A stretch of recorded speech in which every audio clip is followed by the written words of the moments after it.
I need a woman. And you need a home. That's what he said to me right there in the middle of a half-empty church, my bouquet trembling in my hands, my wedding gown dragging across the marble floor like a ghost. I remember blinking at him, wondering if the fever in my chest was humiliation or heartbreak or both.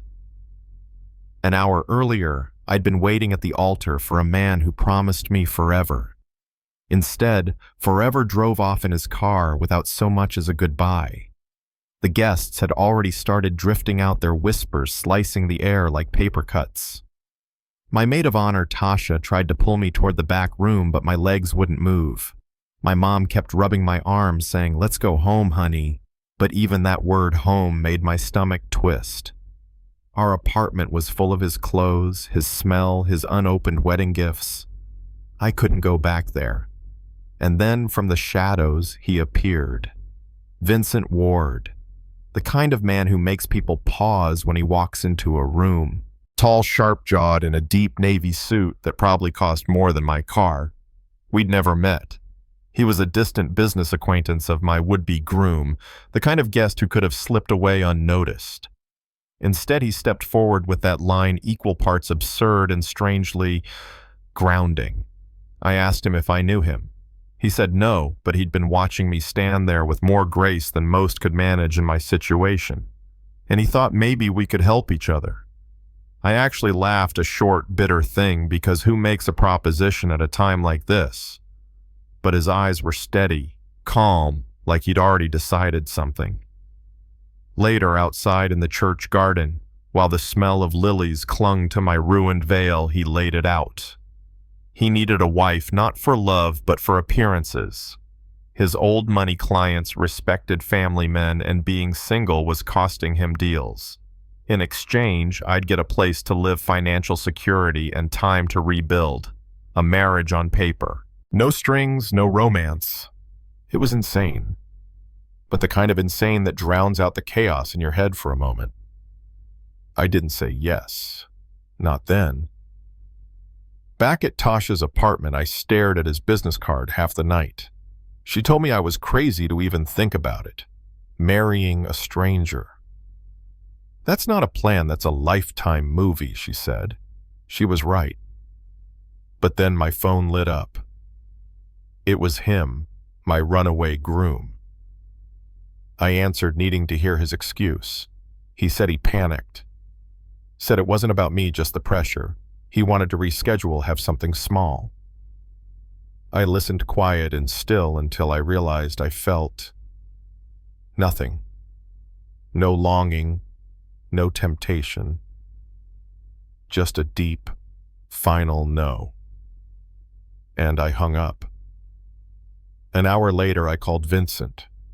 We met at his office the next day. Sleek glass steel, and the kind of view that makes you feel both tiny and powerful. He repeated the terms, and I set one of my own. If either of us wanted out, we'd talk. No disappearing. He agreed without blinking. 2 weeks later, we signed papers at the courthouse. No flowers, no music. Just me in a cream dress, him in a charcoal suit, and a pen scratching our names into something that felt less like vows and more like armor. The first big test came fast. A charity gala packed with his most traditional clients, people who could smell insecurity like blood in the water. My job was simple. Be the poised, articulate wife who made him look stable. My heart was thudding like a war drum, but I smiled, shook hands, and somehow charmed Eleanor Beaumont, the queen bee of his client list. By the end of the night, people were complimenting him on what a catch I was. He looked at me like maybe he agreed. Then came the flu, the kind that knocks you flat, fever, spiking skin, clammy. I tried to make coffee one morning and nearly fainted in the kitchen. Vincent walked in, hair tousled, no tie, and before I could wave him off, he scooped me up like I weighed nothing. He called his doctor, stayed home from work, brought me soup from a place his mom used to take him as a kid. There was no audience, No client to impress. Just him sitting by my bed checking my temperature, telling me I didn't have to prove I could handle everything alone. Something in me shifted then, like maybe this arrangement wasn't as hollow as I thought. A month later, I earned a marketing job at his company on my own merit. I threw myself into a sustainability project and ended up presenting to a major client. That night in the kitchen, still riding the high, he set down his knife mid-chop and said, "This marriage of convenience, it doesn't feel very convenient anymore." I froze. He kept going, voice low. "I look forward to seeing you. I think about you during the day, not as my business partner, as my wife." My heart was pounding so hard I could hear it. I told him I was falling for him too, and when he kissed me, it wasn't careful or staged. It was real. Of course, the past had to come knocking. I was leaving work one afternoon when I saw him, my ex, leaning against my car.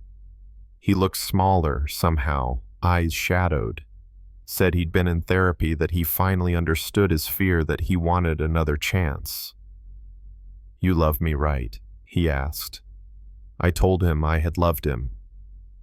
But I'd learned what love isn't and what it is. Love isn't leaving someone at the altar. Love is showing up even when it's messy. I told him I was married now to a man who had never given me a reason to doubt him. The look on his face was pure defeat, but I didn't feel cruel. Just done. 6 months after that first courthouse signing, we stood in the same church garden where he'd made his proposal. This time there were lanterns in the trees, white roses along the path, and my father at my side.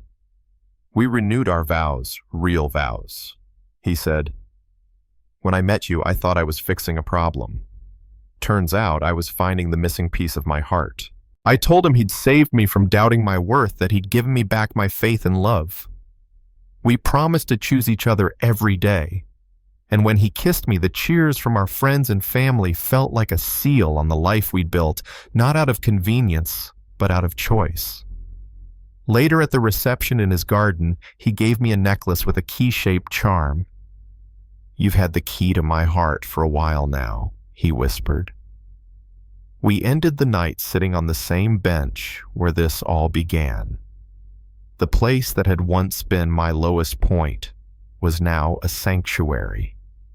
He wrapped his arm around me and said, "This is where it begins again." And I believed him. So now I'll ask you, if someone offered you a lifeline in your darkest moment, would you take it even if it came with strings?